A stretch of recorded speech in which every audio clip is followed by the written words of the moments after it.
საღამო მშვიდობის დღეს 11 აპრილია, პარასკევი ვსაუბრობთ მთავარზე ბიზნესსა და ეკონომიკაში. მე ჟურნალისტი ფირუზ ბოლქვაძე ვარ, დღევანდელ გადაცემაში ნახავთ.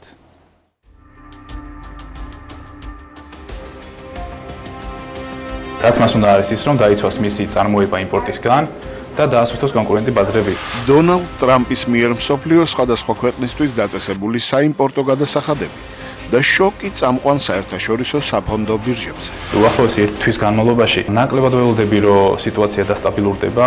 რა შეცვლის ახალი ეკონომიკური რეალობა საქართველოს მთავარ საიმპორტო და საექსპორტო დარგში. ეს საერთო ჯამში დეფიციტური გახდის ბაზარს და შესაბამისად ფასებიც გაიზრდება. როგორი იქნება ახალი რეგულაციების გავლენა საცალო ვაჭრობასა და საერთაშორისო გადაზიდვებზე.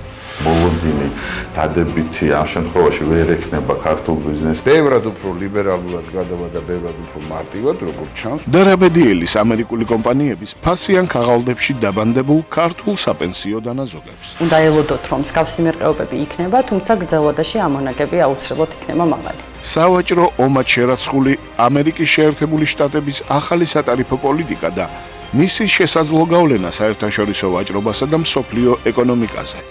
რას უნდა ველოდოთ საქართველოში?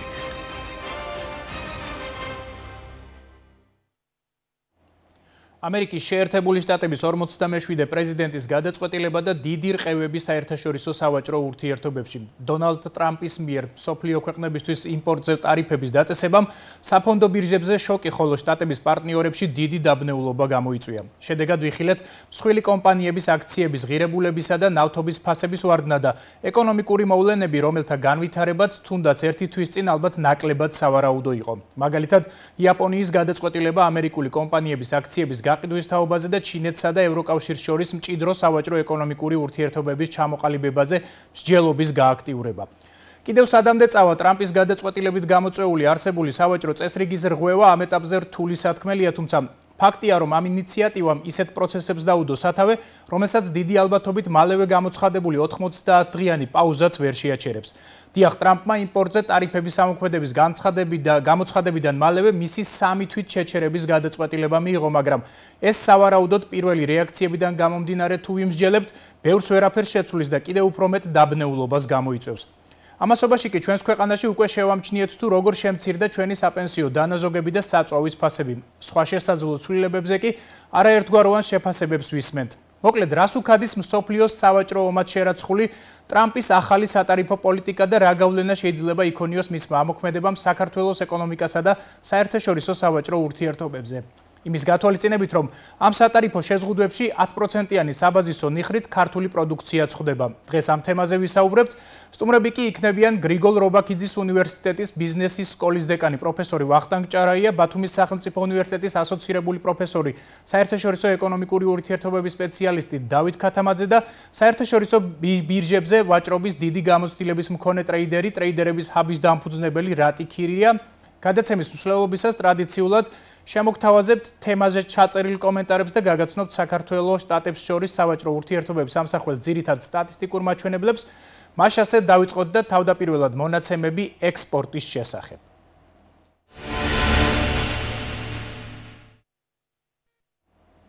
საქართველოს სტატისტიკის ეროვნული სამსახურის წინასწარი მონაცემებით 2024 წელს წინა წელთან შედარებით საქართველოდან ამერიკის შეერთებულ შტატებში განხორციელებული ექსპორტის მოცულობა გაიზარდა 45.5% და მიაღწია 141 მილიონ დოლარს.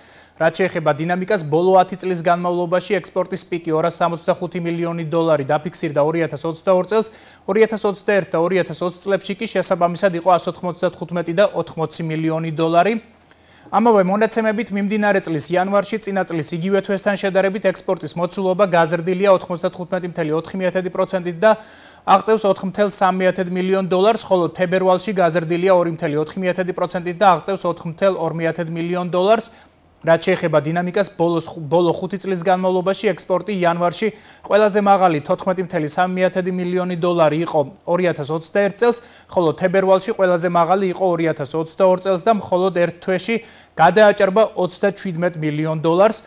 მონაცემები ექსპორტის წილის შესახებ მთლიან ექსპორტში საქსტატის ინფორმაციით 2024 წელს წინა წელთან შედარებით შტატების წილი საქართველოს მთლიან ექსპორტში იყო 2.1%, რაც 0.5%-ით აღემატება 2023 წლის მაჩვენებელს, როდესაც დაფიქსირდა ბოლო 10 წლის მინიმუმი 1.6%.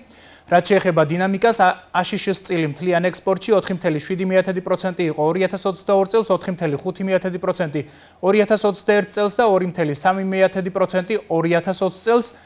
მონაცემები ექსპორტირებული საქონლის შესახებ, ანუ რა გაგვაქვს შტატებში ექსპორტითა და რეექსპორტით, საქსტატის ინფორმაციით 2024 წელს საქართველოდან აშშ-ში განხორციელებული ექსპორტის ყველაზე დიდი წილი 64% მოდიოდა ფეროშენადნობებზე, რაც შეეხება სხვა საქონელს, 6% მოდიოდა მილებსა და მილაკებზე, 5.1%, საფრენი აპარატების ნაწილებზე, 5% ღვინოზე, 3.7%, წყალბადსა და ინერტულ აირებზე, 3.3%, ხილისა და ბოსტნეულის წვენებზე, ხოლო დანარჩენი 13% სხვა საქონელზე და ბოლოს მონაცემები მიღებული შემოსავლების შესახებ საქსტატის ინფორმაციით 2024 წელს საქართველოს ამერიკის შეერთებულ შტატებში ექსპორტირებული საქონლიდან ყველაზე დიდი შემოსავალი $90 მილიონ მეტი მიიღო ფეროშენადნობებიდან, რაც შეეხება სხვა საქონელს 8.4 მილიონი დოლარი მიიღო მილებიდან, 7.2 მილიონი საფრენი აპარატების ნაწილებიდან, 7.1 მილიონი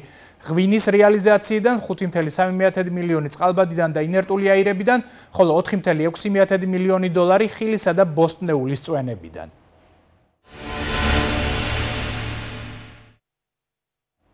ასეთია უახლესი ოფიციალური მონაცემები საქართველოდან შტატებში განხორციელებული ექსპორტის შესახებ, ახლა ავტოიმპორტიორთა და დისტრიბუტორთა ასოციაციების წარმომადგენელთა კომენტარები თემაზე პირდაპირ ეთერში მალე გადაცემის პირველ სტუმართან ვახტანგ ჭარაიასთან ერთად დავბრუნდებით.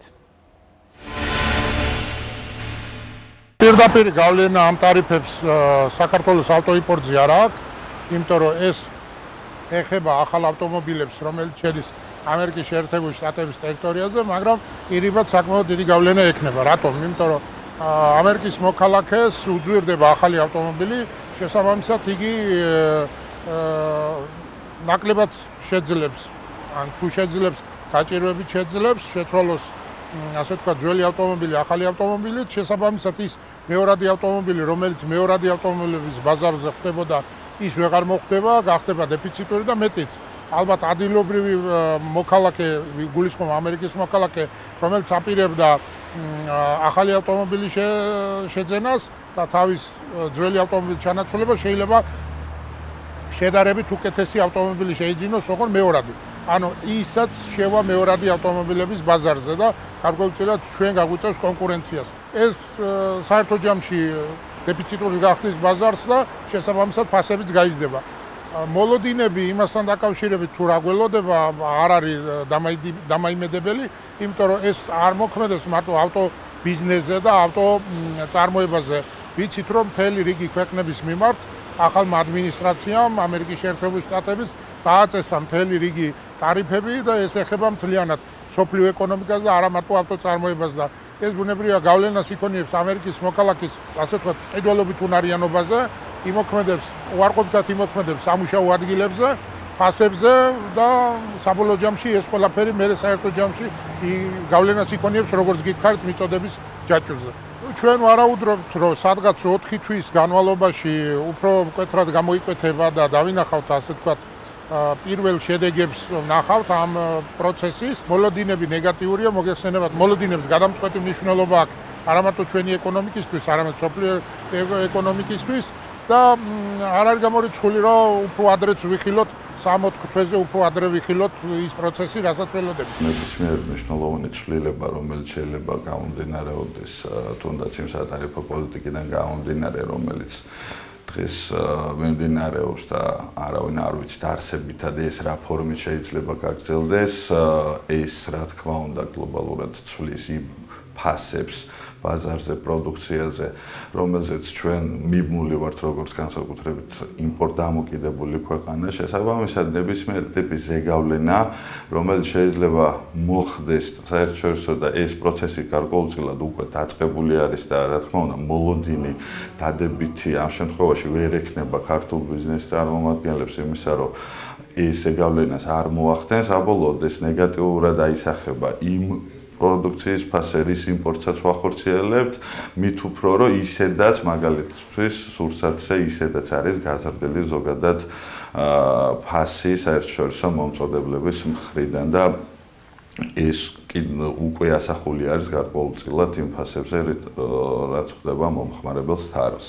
ის კონკრეტული მოლოდინები თუ რა ჭრილში იქნება ამის შესახებ ხარ დღეს რთულია ბიზნესმა განსაზღვროს, მაგრამ გარკვეული მოლოდინები, რა თქმა უნდა, არსებობს იმაზე, რომ გლობალურად შეცვლის ეს პროდუქციაზე ფას და ამის ასახვა საბოლოოდ მოგვიწევს ჩვენ საქართველოში. ნიშნულოვნად ვფიქრობთ, რომ არ დააზარალებს, მაგრამ გარკვეული ზეგავლენა იქნება, მაგრამ მათ შორის მსგავს ტიპის მოცემულობებში შეიძლება გაჩნდეს კიდევ დამატებით შესაძლებლობებიც რიგი ბიზნეს სუბიექტებისთვის, მაგრამ არსებითი ცვლილება ის, რომ ქართულმა ბიზნესმა რაიმე შეფერხება ჰპოვოს ესეთი მოლოდინი, ვფიქრობთ, რომ არ არსებობს და კომპანიებს როგორც ესეთი არ გააჩნია, მაგრამ გარკვეული ნეგატიური ზეგავლენა იქნება იმდენად, რამდენადაც ნებისმიერი გაძვირებული პროდუქტი პრობლემა არის ბიზნესისთვის, პრობლემაა მით უმეტეს იმ ფონზე, როდესაც ის მსყიდველთუნარიანობა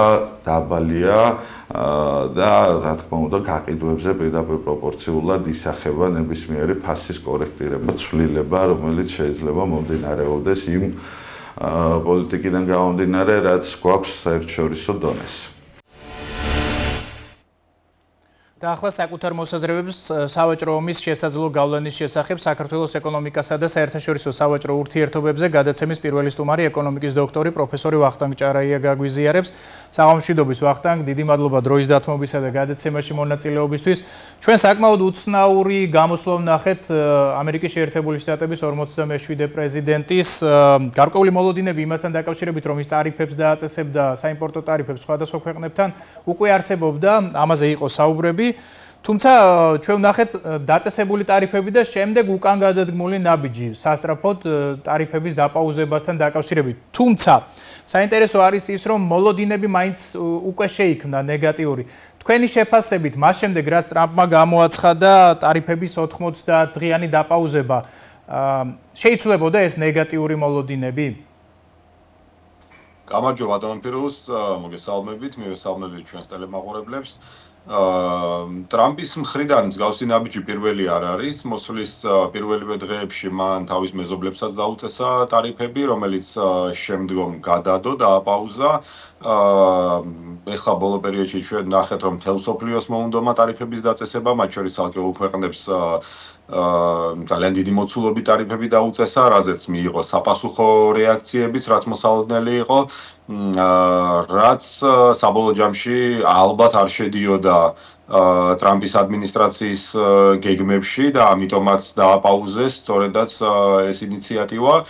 ერთი არის რომ პოლიტიკურად და ბიზნესურად, მოდი ესე ვთქვათ, გინდოდეს რომ ტარიფები დაუწესო ვინმეს იმისთვის რომ დამატებითი შემოსავალი მიიღო ამ გზით და თან დასაჯო ვიღაცა იმიტომ რომ ის არ არის შენი პარტნიორი იმ გაგებით რა გაგებითაც შენ გინდა რომ ის გეთანამშრომლებოდეს და მეორე არის რომ ეკონომიკაზე არ მუშაობს მარტივად რო ვთქვათ ეკონომიკას თავისი მუშაობის წესები აქვს და ამას სპეციფიკური ცოდნა სჭირდება. მე რა თქმა უნდა არ ვამბობ იმას რომ ტრამპის ადმინისტრაციაში ეკონომიკა არ იციან, ამას რა თქმა უნდა ვერ ვიტყვი, მაგრამ ფაქტი არის რომ ის ნაბიჯები რომელსაც წინდგამენ კონტრპროდუქტიულია თავად ამერიკის შეერთებული შტატებისთვის ან როგორც მინიმუმ მსოფლიოს მასშტაბით ეკონომისტებს რაღაცა ჯერ ვერ გვისწავლია და არ ვიცით და რაღაც ახალს იგონებს ამერიკის შეერთებული შტატების ადმინისტრაცია და რაღაცა ახალი უნდა რომ შემოგთავაზოს რაც არავინჯერ არ იცის.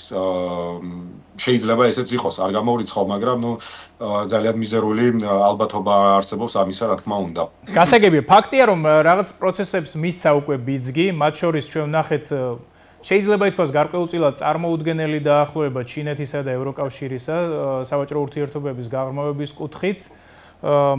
ამის მოლოდინი ალბათ როგორც აღნიშნე დასაწყისში რამოდენიმე თვის წინ ალბათ ვერც გვექნებოდა ამ დოზით დაახლოების პროცესის დაწყება. თუმცა საინტერესოა ყველაზე მეტად მაინც საქართველოზე გავლენა. ეკონომისტების ნაწილი მიიჩნევს, რომ იმის გათვალისწინებით, რომ ჩვენ არ გვაქვს დიდი მოცულობის სავაჭრო ბრუნვა ამერიკის შეერთებულ შტატებთან, ეს გავლენა არ იქნება, ესე ვთქვათ, მტკივნეული და რაიმე კატასტროფული შედეგების მომტანი საქართველოსთვის. თქვენი შეფასება როგორია? თუნდაც იმ შემთხვევაში, თუ რეალურად ამოქმედდება ეს ტარიფები, ან თუნდაც დაპაუზებულ მდგომარეობაში შექმნის გარკვეულ მოლოდინებს. რა თქმა უნდა, დაპაუზებულ მდგომარეობაშიც ქმნის ეს გავლენას როგორც საქართველოს, ასევე გლობალურ მასშტაბში და რა თქმა უნდა, მისი ამოქმედების შემთხვევაში კიდევ უფრო მეტად იქნება ზეგავლენა, მათ შორის როგორც ექსპორტის, ასევე იმპორტის კონტექსტში. შეიძლება არ არის მრავალფეროვანი არც ჩვენი საექსპორტო და არც ჩვენი საიმპორტო ნომენკლატურა, რომლითაც ჩვენ ამერიკის შეერთებულ შტატებთან გვაქვს ურთიერთობა სავაჭრო კონტექსტში, მაგრამ ფაქტი არის, რომ გაუჭირდება ჩვენს ექსპორტსა და ჩვენს იმპორტსაც ამერიკის შეერთებული შტატების მიმართულებით. იგივე ფეროშენადნობები, რომელიც ამერიკის შეერთებული შტატების ბაზარზე გადის, სხვათა შორის ერთ-ერთი კონკურენტუნარიანი პროდუქტია, რომელიც საქართველოს აქვს და თუ ამერიკის შეერთებულ შტატებში ტარიფები გაიზრდება, შეიძლება ჩვენს ამ პროდუქციასაც გაუჭირდეს ამ ბაზარზე შეღწევა. თუმცა არ გამოურიცხავ, რომ კონკურენტი ქვეყნებიდანაც ტარიფების გაზრდის შემთხვევაში გააჩნია, რომელ ქვეყნებზე რა დოზით გაიზრდება და იქნებიან თუ არა იმ ჩამონათვალში შესაბამისი პროდუქტის შემტანი ქვეყნებიც. გაცრავთ. შეიძლება გარკვეული უპირატესობაც კი მოიპოვოს ცალკეულ ქვეყნებთან მიმართებაში, თუმცა მთლიანობაში ფაქტი არის, რომ მსგავსი სატარიფო პოლიტიკა შეამცირებს საერთაშორისო ვაჭრობის მასშტაბებს და შეანელებს სოფლიო ეკონომიკის ზრდის ტენდენციებს, რაც თავის მხრივ აისახება გლობალურ ეკონომიკაზე იმ გაგებით, რომ შეიძლება ამას გლობალური რეცესიაც მოყვეს, ასეთი შეფასებებიც არის უკვე, თუ რეცესია არა, ამას შეიძლება მოყვეს გარკვეული სირთულეები მსოფლიო ეკონომიკისთვის, რაც შეიძლება იგივე ტურიზმის კლებაში გამოისახოს, იგივე სავაჭრო ურთიერთობების კლებაში გამოიხატოს, შეიძლება სხვა განზომილებაში გადავიდეს, იგივე როგორც არის დოლარის საკითხი და მისი კურსი მსოფლიო მასშტაბით, შეიძლება უცხოურ ინვესტიციებთან მიმართებაში თავი შეიკავოს ცალკეულმა ქვეყნებმა და კომპანიებმა გაურკვევლობის პერიოდში და რა ვიცი, მრავალი მიმართულებით შეიძლება მან ასახვა პოვოს, იგივე ამერიკის შეერთებულ შტატებში თქვენ ხედავთ, რომ თავად ამერიკული კომპანიების რეაქცია თუ როგორია, საფონდო ბირჟის რეაქცია როგორია ერთი მხრივ სანქციების დაწესებაზე და შემდგომ მათ დაპაუზებაზე. მიუღებელი ამერიკული ბაზრისთვის სანქციები, მაშინ როდესაც დაპაუზება, მიუხედავად იმისა, რომ ეს არ იყო სრული გაუქმება, ძალიან პოზიტიურ სიგნალს აგზავნიდა ბაზრებზე და ეს მთლიანობაში ის რომ ამერიკის ადმინისტრაცია ცდილობს ამერიკა ხელახლა გახადოს დიადი, მოდი ესე ვთქვათ, რაღაცა პერიფრაზი ამერიკული სლოგანის და ამასთან ერთად თავად ამერიკელები და ამერიკული ბიზნესი წინააღმდეგია იმ მოქმედების, რომელსაც ამერიკის შეერთებული შტატების ადმინისტრაცია ახორციელებს, ცოტა გასაკვირიც კი არის. გასაგებია. და კიდევ ერთი შეკითხვა, შეიძლება ითქვას ერთადერთ დადებით ტენდენციასთან, რომელიც ამ პროცესს მოყვა, ეს არის ნავთობზე ფასების კლება, რაც აისახა ჩვენთან საწვავის ფასებზეც. აი ამის გათვალისწინებით, რა პროცესები შეიძლება განვითარდეს ნავთობ ბიზნესში, იმიტომ რომ შესაძლებელია ამ ეტაპზე მოხდეს ნავთობის წარმოების შემცირება ფასის დავარდნის გამო. შემდგომ ნახოთ კიდევ უფრო მეტად გაძვირებული ნავთობი, ესე ვთქვათ, გარკვეული დანაკარგების ასანაზღაურებლად. თქვენ როგორი მოლოდინი გაქვთ ამასთან დაკავშირებით, ამ ეფექტთან დაკავშირებით და დავასრულოთ.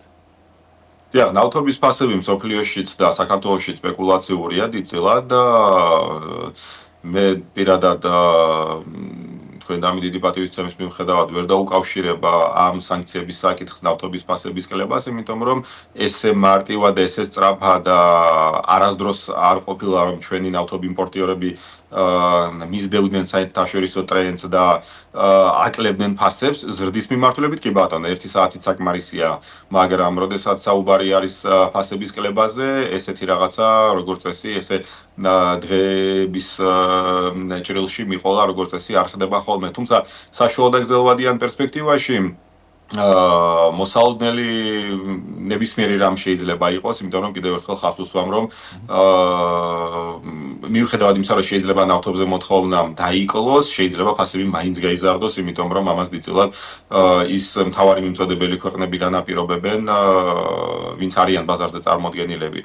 მაგრამ ფაქტი არის, რომ ზოგადად ფართო გაგებით ფასების გაძვირება შესაძლებელია, რომ მოხდეს მსოფლიო მასშტაბით, აი ამ ტარიფებიდან გამომდინარე, რამაც შესაძლოა ზოგადად მოთხოვნა შეამციროს და სხვა თანაბარ პირობებში ეკონომიკური გადმოსახედიდან ამან წესით ფასები უნდა დაწიოს, მაგრამ როგორც წესი ესე მარტივად ყველაფერი არ ხდება და ყოველთვის არის რაღაც გამონაკლისები, რაც შეიძლება ამ შემთხვევაშიც დაფიქსირდეს. გასაგებია, ძალიან დიდი მადლობა.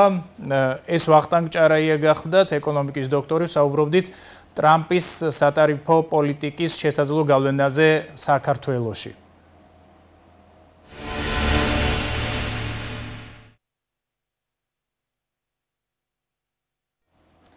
ბრუნდებით პირდაპირ ეთერში გადაცემის მეორე ბლოკში ჩვენი სტუმარი იქნება საერთაშორისო ეკონომიკური ურთიერთობების სპეციალისტი პროფესორი დავით ქათამაძე. ის უკვე სტუდიაში იმყოფება და მალე შემოგვიერთდება. მანამდე კი კვლავ სტატისტიკა და ვიდეო მასალა.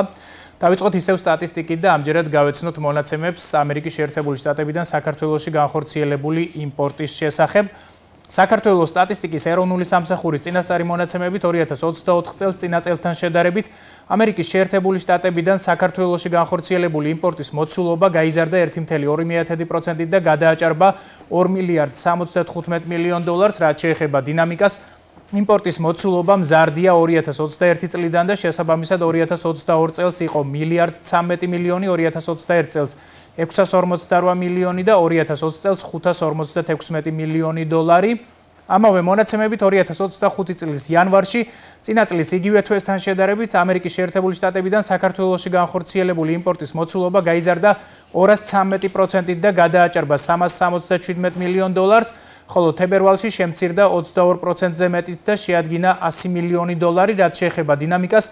2023 წლის იანვარ-თებერვალში ექსპორტის მოცულობა იყო 100 და 123 მილიონი დოლარი, 2022 წლის იანვარ-თებერვალში 42 და 50 მილიონი, ხოლო 2021 წელს 40 და 76 მილიონი დოლარი. მონაცემები ამერიკის შეერთებული შტატების წილის შესახებ იმპორტში საქსტატის ინფორმაციით 2024 წელს ამერიკის შეერთებული შტატების წილი საქართველოს მთლიან იმპორტში იყო 12.2%, რაც 0.9%-ით ნაკლებია 2023 წლის მაჩვენებელზე, რომელიც იყო ბოლო 10 წლის მაქსიმუმი და შეადგენდა 13.1%-ს. რაც შეეხება დინამიკას, 2022 წელს იმპორტში ამერიკის შეერთებული შტატების წილი იყო 7.4%, 2021 წელს 6.4%, ხოლო 2020 წელს 6.9%. მონაცემები ამერიკის შეერთებული შტატებიდან იმპორტირებული საქონლის შესახებ, ანუ რას ვყიდულობთ ამერიკიდან, საქსტატის ინფორმაციით 2024 წელს ამერიკის შეერთებული შტატებიდან საქართველოში იმპორტირებული საქონლის ყველაზე დიდი წილი თითქმის 92% მოდიოდა მსუბუქ ავტომობილებზე, რაც შეეხება სხვა საქონელს, იმპორტის 1.1% მოდიოდა თხილსა და სხვა კაკალზე, 0.6% ხორცსა და კვების სუბპროდუქტებზე, 0.3% არაკლასიფიცირებულ კვების პროდუქტებზე და ასევე 0.3% მოტოციკლებსა და ველოსიპედებზე და კოსმეტიკურ საშუალებებზე. და ბოლოს მონაცემები ქვეყნიდან იმპორტის შედეგად გასული თანხების მოცულობის შესახებ საქსტატის ინფორმაციით 2024 წელს ამერიკის შეერთებული შტატებიდან საქართველოში განხორციელებული იმპორტის ყველაზე დიდი მოცულობა თანხობრივად მილიარდ 907 მილიონი დოლარი მოდის მსუბუქ ავტომობილებზე, რაც შეეხება სხვა საქონელს 23 მილიონი დოლარი მოდის თხილსა და სხვა კაკალზე, 13 მილიონი დოლარი ხორცსა და კვების სუბპროდუქტებზე, 6.5 მილიონი არაკლასიფიცირებულ კვების პროდუქტებზე, 6.3 მილიონი მოტოციკლებსა და ველოსიპედებზე, ხოლო 4.6 მილიონი კოსმეტიკურ საშუალებებზე.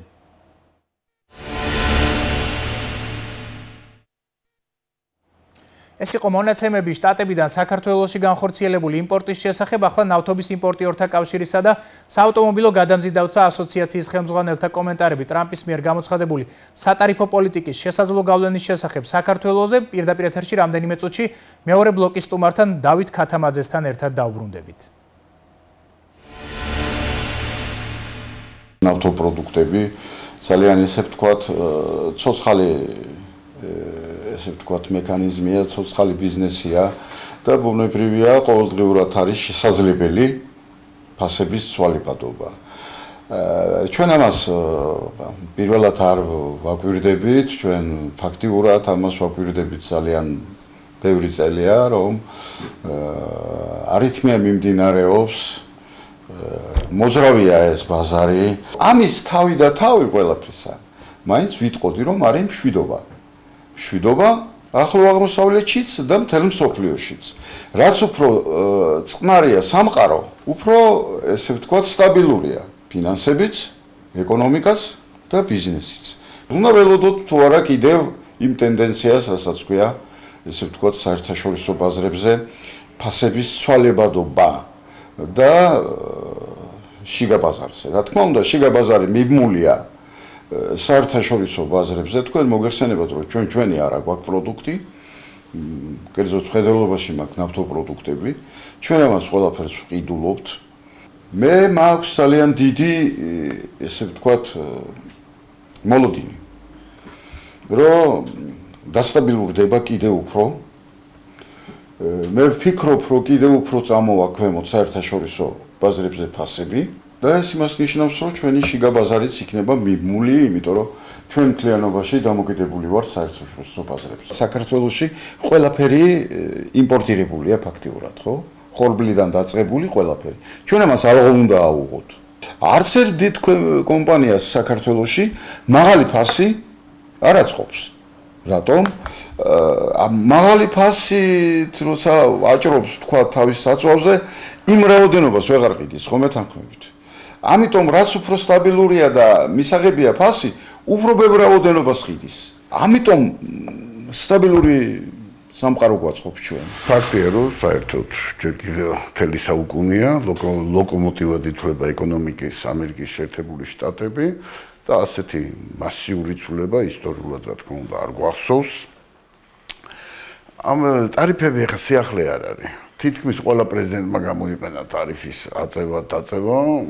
რეალობაში ჩვენ შეიძლება ვთქვათ ისიც, რომ რა თქმა უნდა ეს იმოქმედებს გადაზიდვების მარშრუტებზეც და ნუ გვავიწყდება, რომ ძალიან მნიშვნელოვანი არის ამერიკული ფლოტი, მისი გემები არიან ნამდვილი ლიდერები, ყველაზე თანამედროვე ტექნოლოგიები გემჩენილობის მათ აქვს, ყველაზე მასიური გადაზიდვებს ისინი აწარმოებენ და რა თქმა უნდა ეს ყველაფერზე ზოგადად გავლენას იქონიებს. საქართველოზე როგორც გითხარით, ჩვენ მულტიმოდალურ გადაზიდვებში თუ კი გართულდა, ასე ვთქვათ, ბაზარზე დაშვების წესები, იმიტომ რომ ვაჭრობას როგორც წესი შეზღუდვები მოყვება სერვისებში და ნუ რა თქმა უნდა ამ შემთხვევაში ნაწილი ტრანსპორტის ასე ვთქვათ სფერო მულტიმოდალური რომელიც ყველაზე კონკურენტუნარიანი სურს ნებისმიერ მთავრობას გახადოს ეკოლოგიური თუ სხვა მიზნების გამო რეალურად და განიხილება ავტოტრანსპორტის ალტერნატივად ამ შემთხვევაში რა თქმა უნდა ჩინური საქონელი გაიაფთება რამდენადაც შეეზღუდება მთავარი ბაზარი და ამ შემთხვევაში ძირეულად ყველა სხვა ქვეყნებში შეეცდებიან თავიანთი საქონელის რეალიზებას. ნუ ისინი ისედაც ატარებენ საკმაოდ აგრესიულ ექსპანსიას სხვადასხვა ბაზარზე და ასე ვთქვათ, უფრო მეტად ორგანიზებულები უნდა გახდნენ. წინააღმდეგ შემთხვევაში მათ უამრავი პროდუქცია, ასე ვთქვათ, გაუსაღებელი დარჩებათ. და ახლა საკუთარ მოსაზრებებს თემაზე დაპირებისამებრ სტუმარი საერთაშორისო ეკონომიკური ურთიერთობების სპეციალისტი პროფესორი დავით ქათამაძე გაგვიზიარებს. საღამოშვიდობის ბატონო დავით, დიდი მადლობა დროის დათმობისა და გადაცემაში მონაწილეობისთვის. ჩვენ ვხედავთ საკმაოდ საინტერესო ძვრებს მსოფლიო ეკონომიკაში, თუმცა იმის ცალსახად თქმა ეს დადებითი ძვრებია თუ არ ყოფილი, ამ ეტაპზე ყველას უჭირს. მოდით გულწრფელად ვაღიაროთ. იმიტომ რომ ფაქტიურად ტრამპის გადაწყვეტილებამ ძალიან არაპროგნოზირებადი გარემო შექმნა საერთაშორისო ვაჭრობისთვის. ამის გათვალისწინებით ხომ არ ფიქრობთ, რომ შესაძლებელია ამაზე გავლენა იქონიოს საქართველოს სავაჭრო ეკონომიკურ კავშირებზეც მსოფლიოს სხვადასხვა ქვეყნებთან? ხომ არ ფიქრობთ, რომ ამას შესაძლებელია ჩვენ გვიბიძგოს უფრო მეტად დაუახლოვდეთ ჩინურ ბაზარს მაგალითად, უფრო გაიზარდოს ჩვენთვის შესაძლებლობები, რომ ვიქცეთ შუა დერეფნად ჩინეთსა და ევროკავშირის შორის. თქვენი დაკვირვებით რა პროცესებს ხედავთ დღეს? ამერიკის შეერთებული შტატების პრეზიდენტმა ეს ღონისძიება გაატარა ადგილობრივი წარმოების ხელშეწყობის მიზნით, სამუშაო ადგილების შექმნის მიზნით და სამამულო ბაზარზე მაღალი ფასების დაჭერის მიზნით, რაც იმპორტის დაბალი ბაჟით შემოტანა აქვეითებდა, რასაც აქვეითებდა. ანუ შიდა ბაზარზე ფასები წამოწია და ამით ფაქტიურად სავაჭრო ომი გამოუცხადა მსოფლიოს ყველა ძირითად სავაჭრო პარტნიორ ქვეყანას. ჩვენ უშუალოდ ორმხრივ სავაჭრო ეკონომიკურ ურთიერთობებში მნიშვნელოვანი ექსპორტის მიხედვით მაინც მნიშვნელოვანი დარტყმა არ გვექნება, იმიტომ რომ უნიშნულო წილი აქვს 2%-დან 2.5-მდე ამერიკის შეერთებულ შტატებთან გატანილ პროდუქციას საერთო ექსპორტის მოცულობაში. თუ გაგვიძვირდება ამერიკული ჯერეთ ერთის არა წესებს შეტანილ პროდუქციას, ის აწესებს ინგრედიენტებს, ზანაწარმის ექსპორტზე ამერიკული პროდუქციის ექსპორტზე არ აწესებს გადასხადს. მას გაუძვირდება ინგრედიენტების იმპორტის დაბეგვრის გამო საკუთარი ნაწარმი და ამ ვარიანტით ამის გამო გაგვიძვირდება ამერიკული პროდუქცია, თორემ ისევე როგორც მაგალითად გაუძვირდება ავტომობილების წარმოება და ტექნიკის წარმოება. თვითონ ექსპორტს არ ბეგრავს. ჩვენი ექსპორტი 10%-ით ბეგრება, ეს მნიშვნელოვნად არ შეამცირებს.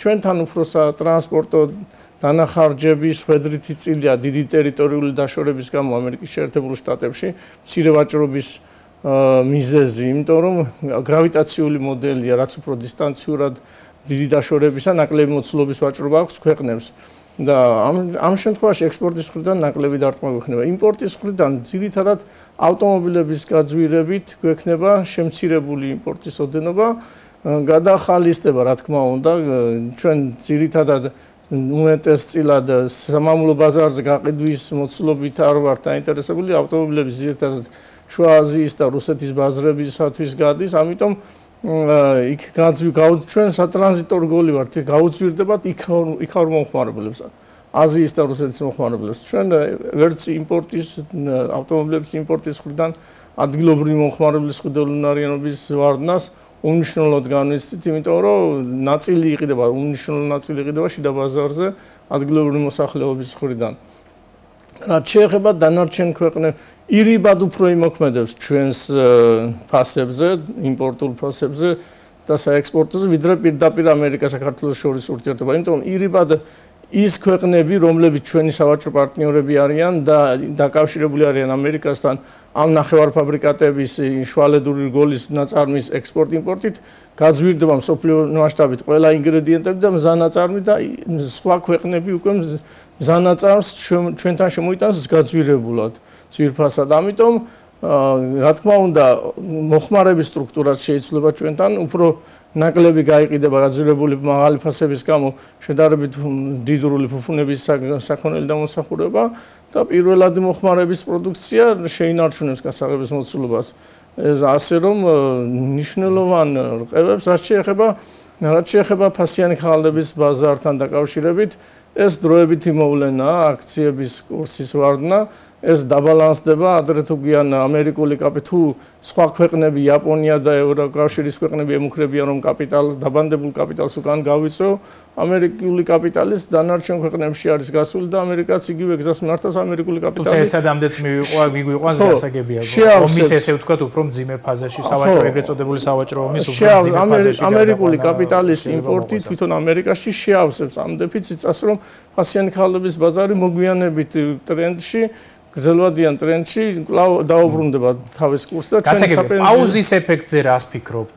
ხომ არ ფიქრობთ, რომ ამან შეიძლება ერთგვარი დაჭიმულობა და დაძაბულობა შექმნას, რომელიც შემდეგ საბოლოო ჯამში რა შედეგებს მოიტანს, არავინ იცის. პაუზის ეფექტი ეს კარგი საშუალებაა სავაჭრო პარტნიორები, ამერიკის სავაჭრო პარტნიორებისათვის, რომ ასე ვთქვათ, დრო მოიტოვონ კონტრსაპასუხო ღონისძიებების გასატარებლად და იმ პოლიტიკის შესამუშავებლების მისაღწევად. ეხლა რომ უეცრად დაეწესებინა, ეს ბევრად უფრო დამანგრეველი იქნებოდა პარტნიორი ქვეყნებსაც, ვიდრე სამთვიანი პაუზა. ეს არის კარგი საშუალება, რომ არგუმენტირებულად პოლიტიკა შეიმუშაონ და კონტრდარტყმითი ღონისძიებები გაატარონ უკვე მეცნიერულად დასაბუთებულად ამერიკის მიმართ. ასე რომ ეს ამერიკისათვის იყო თვითონ ცუდი სამთვიანი პაუზის აღება.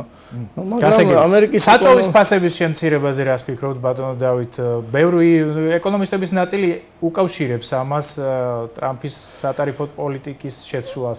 ნაწილი არ უკავშირებს ამას და ცალკე მოვლენად განიხილავს. ნავთობზე ფასები დაეცა მასში დაბანდებული კაპიტალის პროცენტის ოდენობით. ანუ კაპიტალ დაბანდება გაიაფთა დაბანდებული კაპიტალის ღირებულება დაეცა და ამ კუთხით დაეცა ნავთობზე ფასები. თუ ვივარავდეთ რომ ამერიკული ფასიანი ქაღალდები მოგვიანებით კვლავ დაუბრუნდება ძველ კურსებს, მაშინ ნავთობის ფასებიც კვლავ დაუბრუნდება საერთაშორისო რაც იყო ამ სავაჭრო ომის გამოცხადებამდე იმ დონეს დაუბრუნდება, ასე რომ ნავთობზე ფასების ვარდნა ჩვენთვის კარგია, იმიტომ რომ უფრო გაგვიაფდება ტრანსპორტირების ხარჯები და იმპორტირებული პროდუქცია უფრო იაფად შემოგვივა, მაგრამ ამის დიდი იმედი და მოლოდინი არ უნდა გქონდეს, რომ ამას დავამყაროთ იმედები, რომ ჩვენ ამით უკვე იმპორტულ პროდუქციას ყოველთვის იაფად მოიხმართ და რამოდენიმე თვეში ნავთობზე ფასები კვლავ დაუბრუნდება სავაჭრო ომამდელ დროს და ჩვენის პროდუქცია ამ კომპონენტში რომ გაგვიაფდებოდა იმპორტული პროდუქცია, ის კვლავ დაუბრუნდება ძველ დანახარჯებს და ძველ ფასებს.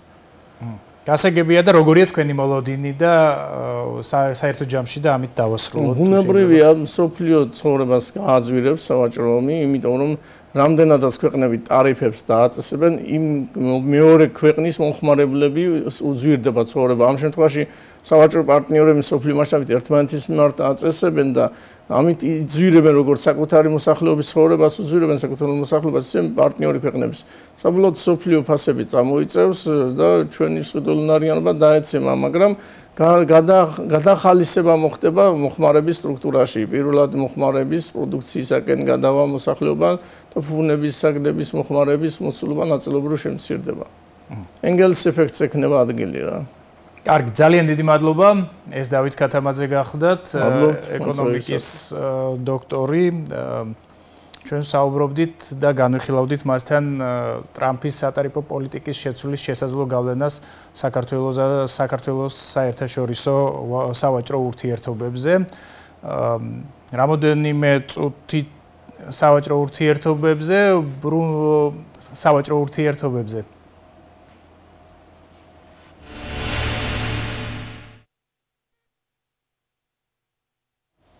ბრუნდებით პირდაპირ ეთერში გადაცემის დასკვნით ნაწილში ჩვენი სტუმარი იქნება წარმატებული ტრეიდერი და ტრეიდერების ჰაბის დამფუძნებელი რატი ქირია. ჩვენ მასთან ტრამპის ახალი სატარიფო პოლიტიკის საფონდო ბირჟების მუშაობასა და კაპიტალის მართვაზე შესაძლო ზეგავლენის საკითხებს განვიხილავთ. მანამდე კი კვლავ სტატისტიკა და კომენტარი დავიწყოთ ისევ სტატისტიკით და ამჯერად გავეცნოთ მონაცემებს საქართველოს ადგილობრივი ექსპორტის შესახებ ამერიკის შეერთებულ შტატებში. საქართველოს სტატისტიკის ეროვნული სამსახურის წინასწარი მონაცემებით 2024 წელს წინა წელთან შედარებით საქართველოდან ამერიკის შეერთებულ შტატებში განხორციელებული ადგილობრივი ექსპორტის მოცულობა გაიზარდა 43%-ით და გადააჭარბა 132 მილიონ დოლარს, რაც შეეხება დინამიკას. ადგილობრივი ექსპორტი ამერიკის შეერთებულ შტატებში მზარდია პანდემიის შემდგომი პერიოდიდან და შესაბამისად 2022 წელს დაფიქსირდა ბოლო 10 წლის მაქსიმუმი 261 მილიონი დოლარი, 2021 წელს 190 მილიონ დოლარამდე, ხოლო 2020 წელს 78 მილიონი დოლარი. ამავე მონაცემებით 2025 წლის იანვარში წინა წლის იგივე თვესთან შედარებით ადგილობრივი ექსპორტის მოცულობა ამერიკის შეერთებულ შტატებში გაიზარდა 141%-ით და მიაღწია 4.1 მილიონ დოლარს, ხოლო თებერვალში გაიზარდა 17%-ით და მიაღწია ასევე 4.1 მილიონ დოლარს. რაც შეეხება დინამიკას, ადგილობრივი ექსპორტის მოცულობა 2023 წლის იანვარსა და თებერვალში იყო 1.6 და 9.5 მილიონი, 2022 წლის იანვარ-თებერვალში 4 და 36.5 მილიონი, ხოლო 2021 წლის იანვარ-თებერვალში შესაბამისად 13.8 და 2.2 მილიონი. მონაცემები ამერიკის შეერთებული შტატების წილის შესახებ ადგილობრივ ექსპორტში. საქსტატის წინასწარი ინფორმაციით 2024 წელს ადგილობრივ ექსპორტში ამერიკის შეერთებული შტატების წილი იყო 4.4%, რაც შეეხება 1.2%-ით აღემატება 2023 წლის მაჩვენებელს, რომელიც უთანაბრდებოდა პანდემიის პერიოდისაც და შეადგენდა 3.2%-ს, რაც შეეხება დინამიკას. 2022 წელს ამერიკის შეერთებული შტატების წილი საქართველოს ადგილობრივ ექსპორტში იყო 7%, ხოლო 2021 წელს 5.9%. მონაცემები ამერიკის შეერთებულ შტატებში ადგილობრივი საექსპორტო საქონლის შესახებ, ანუ რომელ ადგილობრივ პროდუქციას ვყიდით ამერიკაში. საქსტატის ინფორმაციით 2024 წელს აშშ-ში საქართველოდან ექსპორტირებული ადგილობრივი საქონლის ყველაზე დიდი წილი 68% მოდიოდა ფეროშენადნობებზე, რაც შეეხება სხვა საქონელს. ადგილობრივი ექსპორტის 6.3% მოდიოდა მილებსა და მილაკებზე, 5.3% ღვინოზე, 4% წყალბადსა და ინერტულ აირებზე, 3.5% ხილისა და ბოსტნეულის წვენებზე და 3.2% საფრენი აპარატების ნაწილებზე. და ბოლოს მონაცემები მიღებული შემოსავლების შესახებ საქსტატის ინფორმაციით 2024 წელს საქართველოს ადგილობრივი ექსპორტიდან ყველაზე დიდი მოცულობის შემოსავალი $90 მილიონ მეტი მიიღო ფეროშენადნობებით, რაც შეეხება ადგილობრივი ექსპორტიდან მიღებულ სხვა შემოსავლებს, 8.4 მილიონი დოლარი მოდის მილებსა და მილაკებზე, 7.1 მილიონი დოლარი ღვინოზე, 5.3 მილიონი წყალბადსა და ინერტულ აირებზე, 4.6 მილიონი ხილისა და ბოსტნეულის წვენებზე და 4.3 მილიონი დოლარი საფრენი აპარატების ნაწილებზე.